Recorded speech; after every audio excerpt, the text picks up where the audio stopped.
বোধিসত্ত্ব একসময় একজন রাজার অবৈধ পুত্র ছিলেন।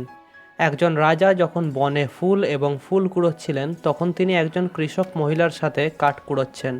তারা ঘনিষ্ঠ হয়ে ওঠে এবং বোধিসত্ত্বা গর্ভধারণ করে। গর্ভবতী হলে রাজা তাকে তার স্বাক্ষরের আংটি দিয়েছিলেন। যদি তার একটি মেয়ে থাকে তবে সে আংটিটি বিক্রি করে তাকে বড় করার জন্য অর্থ ব্যবহার করতে পারে। যদি তার একটি ছেলে থাকে তবে তাকে প্রাসাদে নিয়ে আসা উচিত।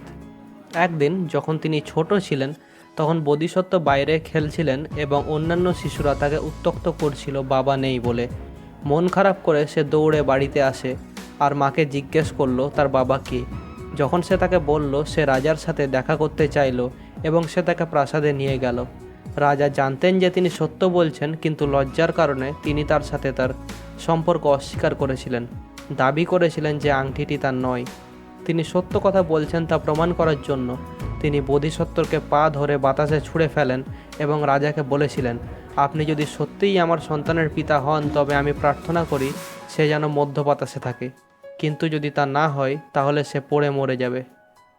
বোধিসত্ত্ব বাতাসে আড়াআড়ি পা ভাসিয়ে রাজার কাছে তাকে গ্রহণ করার জন্য অনুরোধ করেছিলেন, যা তিনি করেছিলেন। তার মা রানী হয়েছিল এবং তার পিতা মারা গেলে বোধিসত্ত্ব সিংহাসন গ্রহণ করেন।